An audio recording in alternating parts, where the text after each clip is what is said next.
ఇక నంద్యాల జిల్లా వైఎస్ఆర్సీపీ ఎంపీ కోసం మరొక మైనార్టీ నాయకుడు సిద్ధమైనట్లు తెలుస్తుంది. నంద్యాల జిల్లా ఎంపీ టికెట్ మైనార్టీకి కేటాయించడంతో గుడ్డే స్కూల్ చీఫ్ రసూల్ అజాద్ ఎంపీగా బరిలోకి దిగుతున్నట్లు తెలిపారు. ఎన్నో ఏళ్లుగా ప్రజాసేవలో ఉన్నానని, విద్యాసంస్థలు నడుపుతూ విద్యాదానాన్ని చేస్తున్నానని పేర్కొన్నారు. అతిక మైనార్టీ ఎంపీగా పోటీకి అర్హుడు కావడంతో ఎంపీ టికెట్ ఆశిస్తున్నట్లు స్పష్టం చేశారు రసూల్ అజాద్. వైఎస్ఆర్సీపీ ఎవరికి టికెట్ కేటాయించినా పార్టీ గెలుపు కోసం కృషి చేస్తానని వెల్లడించారు రసూల్ అజాద్.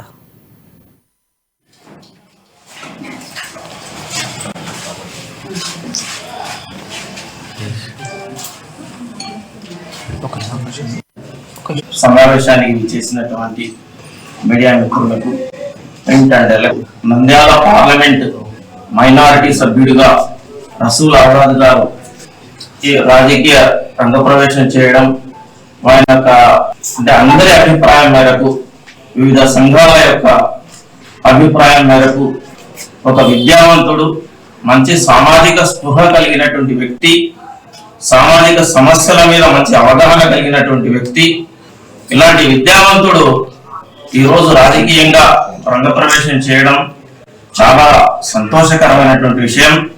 కాబట్టి ఈనాటి ఈ రాజకీయాన్ని ప్రక్షాళన చేయడం కోసం ఇలాంటి విద్యావంతుడు, విజ్ఞానవంతుడు, బలమైనటువంటి సామాజిక సంబంధాలు కలిగినటువంటి వ్యక్తి ఈ రాజకీయంగా ఆయన ముందుకు రావడం హర్షణీయం. కాబట్టి మా అందరి కోరిక మేరకు ఖచ్చితంగా సమావేశానికి చేసినటువంటి మీడియా మిత్రులకు print and Nandyal parliament minority సభ్యుడిగా